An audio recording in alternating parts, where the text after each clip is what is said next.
Hello friend, आप देख रहे हो हमारा चैनल ग्रो बुक्स। तो आज हम फिर से आपके लिए नई बुक लाए हैं, जिस बुक का नाम है बायर पर्सन्स। इनका मतलब ग्राहकों की उम्मीदों को समझकर अपनी मार्केटिंग स्ट्रेटजी बनाना सीखें और अपने बिजनेस में ज़्यादा फायदा कमाए। इनका लेखक का नाम है अडेली रिवेला। तो चलिए बुक का आपको दो लफ्ज़ों में बताते हैं।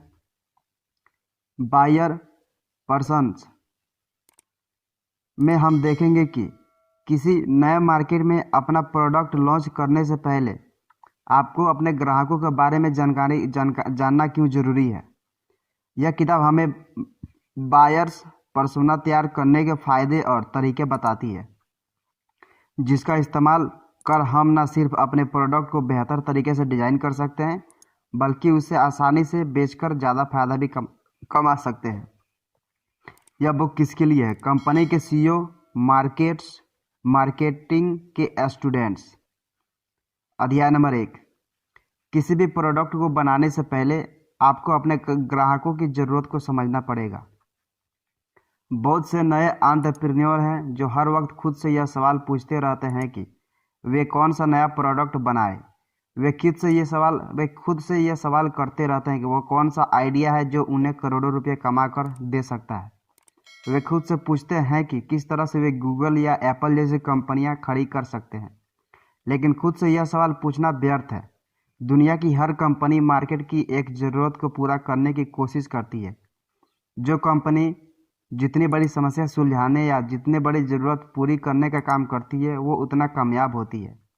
इसका मतलब अगला गूगल या एप्पल बनाने के लिए आपको सबसे पहले मार्केट की एक बहुत बड़ी ज़रूरत को खोज कर निकालना होगा, जिसे अब तक किसी ने ना पूरा किया हो।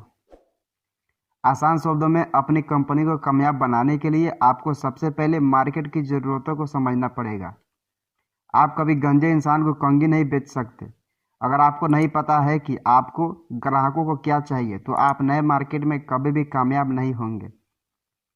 हर मार्केट की अपनी एक ज़रूरत होती है और आपको अपने प्रोडक्ट को वहाँ की ज़रूरतों के हिसाब से बनाना और मार्केट करना होगा। एग्जाम्पल के लिए कॉम्प्लान और हॉर्लिक्स को ले लीजिए। यह कुछ न्यूट्रिशन ड्रिंक्स हैं जो आपको शरीर को पोषण देते हैं। जब इन कंपनियों ने भारत में आकर यहाँ की नई माँ को टारगेट किया, तो इनके प्रोडक्ट बहुत कम बिक रहे थे। उन्हें यह नहीं पता था कि भारत के मिडिल क्लास परिवार की माँ अपनी सेहत से पहले अपने बच्चों की सेहत की चिंता करती है। यह जानने के बाद उन्होंने नई माँओं के टारगेट करना छोड़कर बच्चों को टारगेट करना शुरू किया। उन्होंने अपने एड्स में बताया कि किस तरह से उनके प्रोडक्ट बच्चों की बढ़ने में मदद करते हैं। अपने मार्केट में की ज़रूरतों को समझाने के बाद जब उन्होंने अपने प्रोडक्ट को लॉन्च किया, तो उनका प्रोडक्ट कामयाब हो गया। अपने ग्राहकों की ज़रूरत को जानने के लिए आप सर्वे का सहारा ले सकते हैं। किसी भी नए मार्केट में अपने प्रोडक्ट को लॉन्च करने से पहले अगर आप एक बार सर्वे कर लेंगे, तो आपको यह पता लग जाएगा कि वहाँ के लोग कैसे रहते हैं और उनका क्या आदतें हैं। उनका इस्तेमाल करके आप अपने प्रोडक्ट को अच्छे से भी बना पाएंगे और उसकी अच्छे से मार्केटिंग भी कर पाएंगे। अध्याय नंबर 2। अपने ग्राहकों का बायर्स पर्सोना तैयार करके आप उनके बारे में ज़्यादा जानकारी पा सकते हैं। क्या आपने कभी सोचा है कि क्यों कुछ लोग एप्पल के आईफोन इस्तेमाल करते हैं और कुछ लोग अभी भी अपने 15 साल पुराने नोकिया के कीपैड फ़ोन इस्तेमाल करते हैं? क्या आपने भी कभी सोचा है कि आपको ग्राहक आपका प्रोडक्ट खरीदने के लिए किस क्राइटेरिया का इस्तेमाल करता है? क्या वे प्रोडक्ट के रंग, उसकी बनावट और उसका वजन देखता है या उसकी कीमत देखते हैं? यह पता करना बहुत ज़रूरी है। इसकी मदद से ही आप यह जान पाएंगे कि आपका ग्राहक किस चीज़ को ज़्यादा अहमियत देता है। एक बार आपको यह पता लग जाए कि लोग किस आधार पर आपके प्रोडक्ट को खरीदते हैं, तो आप उसका इस्तेमाल अपनी मार्केटिंग में करके उन्हें वो प्रोडक्ट बेच सकते हैं। एग्जाम्पल के लिए कुछ लोग सब्जियां खरीदते वक्त बिना खाद की उगाई सब्जियां खरीदना पसंद करते हैं। इस तरह के लोग अपनी सेहत का ज़्यादा ख्याल रखते हैं और वे इसके लिए ज़्यादा पैसा देने को भी तैयार हैं। जबकि दूसरी तरफ कुछ लोग सिर्फ सस्ती सब्जियां खरीदने के बारे में सोचते हैं। यहाँ लोग किफ़ायत से घर चलाने की कोशिश कर रहे हैं। एक बार आपको यह पता लग गया, तो आप अलग अलग तरह के ग्राहकों को अलग अलग मार्केटिंग के तरीक़ों से आकर्षित कर सकते हैं। एग्जाम्पल के लिए रेगिस मैकेना के ले लीजिए। जो कि एक बहुत मशहूर मार्केटर हैं। एक बार उनके एक क्लाइंट ने उनसे कहा कि वे यह पता करें कि लोग कैलकुलेटर खरीदते वक्त किन बातों का ख्याल रखते हैं। रेगिस ने अपनी रिसर्च में यह पाया कि लोग भारी और बड़े कैलकुलेटर खरीदना पसंद करते हैं क्योंकि वे भार को क्वालिटी के साथ जोड़ते हैं। जब उनके क्लाइंट ने अपने कैलकुलेटर को अपने कंपटीशन के कैलकुलेटर से ज़्यादा बड़ा और भारी बनाया तो उनके कैलकुलेटर ज़्यादा बिकने लगे। इस तरह से ग्राहकों के खरीदने की आदतों के बारे में जानकर आप उसके हिसाब से अपने प्रोडक्ट को बना सकते हैं। अपनी कंपनी के लोगों को बायर पर्सोना तैयार करने के लिए मानना इतना भी मुश्किल काम नहीं है। अब आपको यह पता लग गया है कि किसी नए मार्केट में प्रोडक्ट लॉन्च करने से पहले मार्केट रिसर्च करना कितना ज़रूरी है। इसके लिए आपको कुछ सर्वे करने पड़ सकते हैं और कुछ पैसे खर्च करने पड़ सकते हैं, लेकिन अपनी कंपनी में लोगों को यह काम करने के लिए मनाना कुछ मुश्किल काम हो सकता है। लोग अपने आराम के घोंसले से बाहर नहीं निकलना चाहते, वो वही काम करना चाहते हैं जो इस समय कर रहे हैं। नए काम में गलतियां हो सकती है और गलतियां करना किसी को पसंद नहीं है, इसलिए वे इस काम को नहीं करना चाहेंगे। कुछ लोग यहाँ तक कह सकते हैं कि वे पहले से जानते हैं कि ग्राहकों को क्या चाहिए और इसे उन्हें बायर्स पर्सोना तैयार करने की ज़रूरत ही नहीं। इस समस्या से निकलने के लिए आप एक मीटिंग का सहारा ले सकते हैं। इस मीटिंग में अपनी मार्केटिंग टीम, अपने प्रोडक्ट डेवलपमेंट टीम और अपने इन्वेस्टर्स को ले आइए और उन्हें समझाएं कि बायर्स पर्सोना तैयार करना क्यों ज़रूरी है।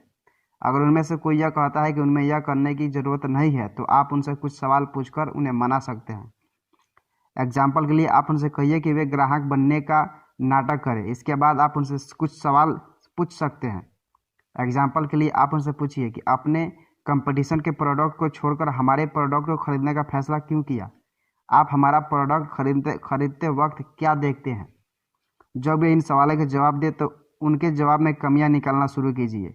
अगर उन्होंने कहा कि उन्हें कंपटीशन के प्रोडक्ट को छोड़कर हमारे प्रोडक्ट को खरीदने का फैसला इसलिए किया क्योंकि आपका प्रोडक्ट उनमें से बेहतर है और सस्ता है, तो आप उनसे कह सकते हैं कि अगर हमारा प्रोडक्ट वाकई ग्राहकों को सबसे अच्छा और सस्ता लगता है तो हम मार्केट में सबसे आगे क्यों नहीं है। इस मीटिंग के बाद सभी को यह समझ में आ जाएगा कि उनके ग्राहकों को समझने के लिए कुछ पैसे क्यों खर्च करने चाहिए। अध्याय नंबर 3, अपनी कंपनी का बायर्स पर्सोना तैयार करने के लिए सेल्स डिपार्टमेंट के डाटाबेस का सहारा लीजिए। अब हम यह देखेंगे कि किस तरह से आप बायर्स पर्सोना तैयार कर सकते हैं। इसके लिए आपको सबसे पहले अपनी कंपनी के सेल्स और मार्केटिंग डिपार्टमेंट से बात करनी होगी। अगर कोई है जो ग्राहकों से सबसे ज़्यादा मिलता है और बात करता है तो वो है आपकी कंपनी के सेल्स डिपार्टमेंट के लोग। सेल्समैन अक्सर अलग अलग ग्राहकों से मिलते रहते हैं और उन्हें अपनी कंपनी के प्रोडक्ट के बारे में बताते रहते हैं। उनके पास उन सभी लोगों की जानकारी है जिन्होंने अब तक आपका प्रोडक्ट खरीदा। उनके पास उन लोगों की भी जानकारी है जिन्होंने आपके प्रोडक्ट में दिलचस्पी दिखाई थी लेकिन उसे खरीदा नहीं था। इन लोगों से बात करके आप अपने ग्राहकों के बारे में काफ़ी कुछ जान सकते हैं। इन ग्राहकों की लिस्ट में से कुछ लोगों को चुनकर निकालिए और उनसे मिलकर उनसे बात करने की कोशिश कीजिए। उनका फीडबैक लेकर आप अपने ग्राहकों के बारे में जानकारी हासिल कर सकते हैं। यह जरूरी नहीं है कि सेल्स टीम के पास ग्राहकों से संबंधित सही जानकारी हो सकता है। समय के साथ ग्राहकों ने अपने ईमेल या फ़ोन नंबर बदल दिया हो। ऐसे हालात में आपको क्वालिटेटिव सर्च इंजन का सहारा लेना चाहिए। इसकी मदद से आप उन लोगों तक पहुंच सकते हैं जो इस समय को आपके ग्राहक नहीं है लेकिन भविष्य में आपके ग्राहक बन सकते हैं। अगर आप एक B2B बिजनेस चलाना चाहते हैं और कंपनियों को अपनी सर्विस बेचते हैं तो आप उन लोगों से बात कीजिए जो रिसर्च करने का काम करते हैं और क्लाइंट्स के साथ डील साइन करते हैं। रिसर्च करने वाले लोग यह जानते हैं कि किस तरह के लोगों को आपकी सर्विस की ज़रूरत होगी। इसके अलावा जो व्यक्ति क्लाइंट्स के साथ डील साइन करता है वो आपके क्लाइंट से सबसे पहले और सबसे ज़्यादा बात करता है। इन दोनों टीमों के साथ मीटिंग करके आप अपने क्लाइंट्स के बारे में जानकारी हासिल कर सकते हैं और उनका बायर्स पर्सोना तैयार कर सकते हैं। सही सवाल पूछकर आप सही जवाब तक पहुंच सकते हैं। कहा जाता है कि समझदार इंसान वो नहीं होता जो सारे सवालों के सही जवाब जानता हो, बल्कि एक समझदार इंसान वो होता है जो सही सवाल पूछकर किसी भी सवाल का जवाब खोजने की क्षमता रखता हो। अपने ग्राहकों का इंटरव्यू लेते वक्त आपको उनके जवाब को सुनने में ज़्यादा समय बिताना चाहिए। उनसे एक सवाल पूछिए और फिर उनके जवाब को पूरा ध्यान से सुनिए। उनके जवाब में ही आपके एक दूसरा सवाल भी मिल जाएगा, जिसे पूछकर आप उनकी ज़रूरतों के बारे में भी जानकारी पा सकते हैं। एग्जाम्पल के लिए आप अपने ग्राहक से पूछ सकते हैं, मुझे उस दिन के बारे में बताइए जब आपको हमारा प्रोडक्ट की ज़रूरत महसूस हुई थी। उस दिन आपका सामना किस समस्या से हुआ था जिसने आपको हमारा प्रोडक्ट ट्राई करने के लिए प्रेरित किया। जब ग्राहक इस सवाल का जवाब देगा तो वो शायद आपके सीधे सवाल का सीधा जवाब ना दे। हो सकता है कि वो आपके उस दिन की कहानी बताने लगे जिस दिन उसे अपने प्रोडक्ट की ज़रूरत महसूस हुई हो, लेकिन वो आपको यह ना बताए कि उस दिन से उसे क्या परेशानी हुई थी। हो सकता है वो आपको यह ना बताए कि उसने कंपटीशन को छोड़कर आपके प्रोडक्ट को खरीदने का फैसला क्यों किया। इन सवालों के जवाब पाने के लिए आपको उसकी बात को बहुत ध्यान से सुनना होगा।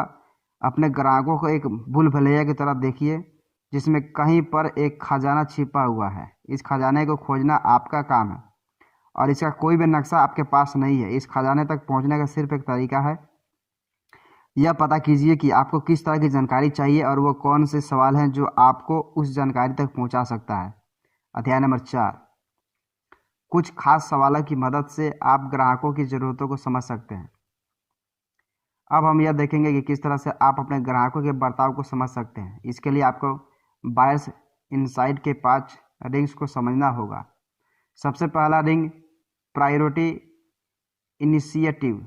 इसमें आपको यह पता करना होगा कि वो कौन सी समस्या है जो एक ग्राहक को आपका प्रोडक्ट खोजने के लिए मजबूर करती है। इसमें आपको यह पता करना होगा कि क्यों कुछ लोग अपनी समस्याओं से समझौता कर लेते हैं और कुछ लोग उसे सुलझाने की कोशिश में लग जाते हैं।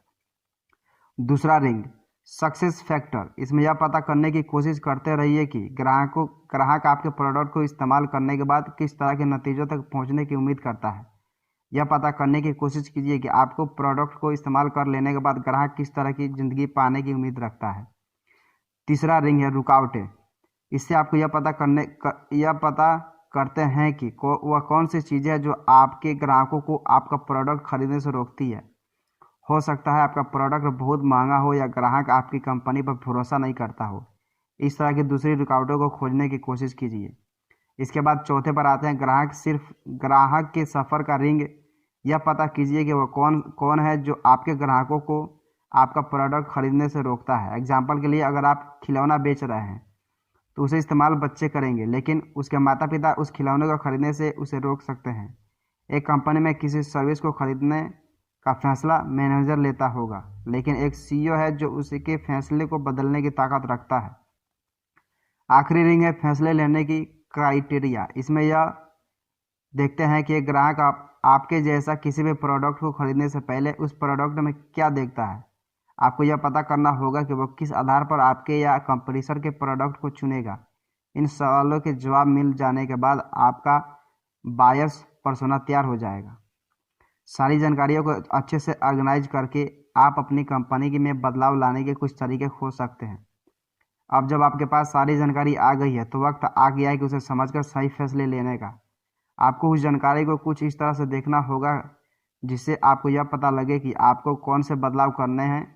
अगर आपने 20 ग्राहकों का इंटरव्यू लिया और 20 लोगों ने आपसे 20 अलग बातें कही, तो आपको उन बातों की मदद से कुछ ऐसा बदलाव करना होगा जिससे उन सभी की ज़रूरतें पूरी हो जाए।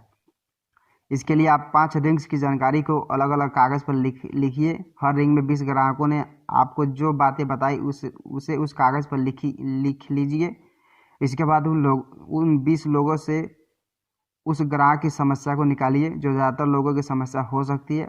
उसे एक बड़ी समस्या को उस कागज़ के ऊपर एक कोड की तरह लिख दीजिए।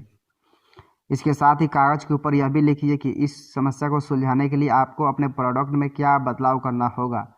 इससे उस एक कागज़ को देखकर आपको यह पता लग जाएगा कि आपको किस रिंग में कौन सी समस्या सुलझाने पर काम करना होगा और उसे आप किस तरह से सुलझा सकते हैं। इस एक्सरसाइज को पूरा कर लेने के बाद आपको अपने ग्राहकों से मिली जानकारी का इस्तेमाल करने के तरीके के बारे में पता लग जाएगा। अध्याय नंबर 5, अपने ग्राहकों से मिली जानकारी का इस्तेमाल कर एक कहानी बनाइए जो अपने ग्राहकों को आकर्षित कर सके। अब तक हमने देखा कि किस तरह से आप अपने ग्राहकों से मिली जानकारी का इस्तेमाल कर अपने प्रोडक्ट को बेहतर बना सकते हैं। अब हम यह देखेंगे किस तरह से आप अपने ग्राहकों से मिली जानकारी का इस्तेमाल कर अपने प्रोडक्ट की मार्केटिंग करेंगे। बहुत सी कंपनियां हैं जो अपने प्रोडक्ट को सबसे सस्ता या सबसे अच्छा बताकर उसकी मार्केटिंग करने की कोशिश करती है, लेकिन इन चीज़ों को सुनने के बाद ग्राहक आकर्षित नहीं होता, क्योंकि उसे यह नहीं लगता कि वो कंपनी उससे बात कर रही है। उसे लगता है कि आप भीड़ से बात कर रहे हैं और वो भीड़ का एक हिस्सा है। आसान शब्दों में, आपका ग्राहक खास महसूस नहीं करता। आपको एक ऐसी कहानी बनानी होगी जिसका इस्तेमाल करने से हर एक ग्राहक को यह महसूस हो कि आप सिर्फ और सिर्फ उससे बात कर रहे हैं। इससे उसे यह लगना चाहिए कि आप उसकी परेशानी और ज़रूरतों को अच्छे से समझ सकते हैं और उन ज़रूरतों को पूरा करने के तरीके भी जानते हैं। आपको यह पहले से पता है कि आपका ग्राहक किस आधार पर आपके प्रोडक्ट का चुनाव करता है। आपको यह भी पता है कि वो कौन सी चीज़ें या लोग हैं जो आपका प्रोडक्ट खरीदने से रोकते हैं, और आपको यह भी पता है कि आपके प्रोडक्ट को इस्तेमाल करके किन नतीजों तक पहुंचने की कोशिश कर रहा है। उन सभी चीज़ों का इस्तेमाल कर एक कहानी बनाइए। अपने प्रोडक्ट की मार्केटिंग अच्छे से करने के लिए आप इस एक्सरसाइज के सहारा भी ले सकते हैं। सबसे पहले अपने प्रोडक्ट की सारी खास बातें की एक लिस्ट तैयार कीजिए। इसके बाद अपने ग्राहकों की सारी ज़रूरतों की एक लिस्ट तैयार कीजिए। फिर यह देखिए कि अपने प्रोडक्ट की वो कौन सी खास बातें जो आपके ग्राहकों की ज़रूरतों को पूरा कर रही है। इन ज़रूरतों का इस्तेमाल करके आप अपने प्रोडक्ट की मार्केटिंग अच्छे से कर सकते हैं। अपने एड्स में लोगों को बताइए कि आप उनकी इन सब ज़रूरतों को पूरा कर सकते हैं। इस तरह से बायर्स पर्सोना तैयार करने से आपको अपने प्रोडक्ट की मार्केटिंग करने में मदद मिल सकती है। कुल मिलाकर बायर्स पर्सोना तैयार करने में आपको अपने ग्राहक की ज़रूरतों के बारे में जानकारी मिलती है। हर मार्केट के लोगों की ज़रूरत अलग अलग होती है, इसलिए आपको मार्केट के हिसाब से अपने प्रोडक्ट को अलग तरह से बनाने और उसकी मार्केटिंग करने की ज़रूरत पड़ सकती है। मार्केट की ज़रूरत को समझने के लिए आपको रिसर्च, सर्वे और इंटरव्यू का सहारा लेना चाहिए। इसमें कुछ समय और कुछ पैसा लग सकता है, लेकिन अगर आप यह काम नहीं करेंगे तो आपको ज़्यादा समय और पैसों का नुकसान हो सकता है। क्या करें? इंटरव्यू की तैयारी कीजिए। अगर आप किसी भी ग्राहक का इंटरव्यू लेने जा रहे हैं तो पहले ही उसकी तैयारी कर लीजिए। इससे आपको यह पता लग जाएगा कि आपको किस तरह के सवाल पूछने हैं। साथ ही आपको अपने उस ग्राहक के बारे में भी कुछ खास बातें पता लगेगी, जिसकी मदद से आप उससे बेहतर तरीके से बात कर पाएंगे। सोशल मीडिया के जरिए आप अपने ग्राहक के बारे में जानकारी हासिल कर सकते हैं।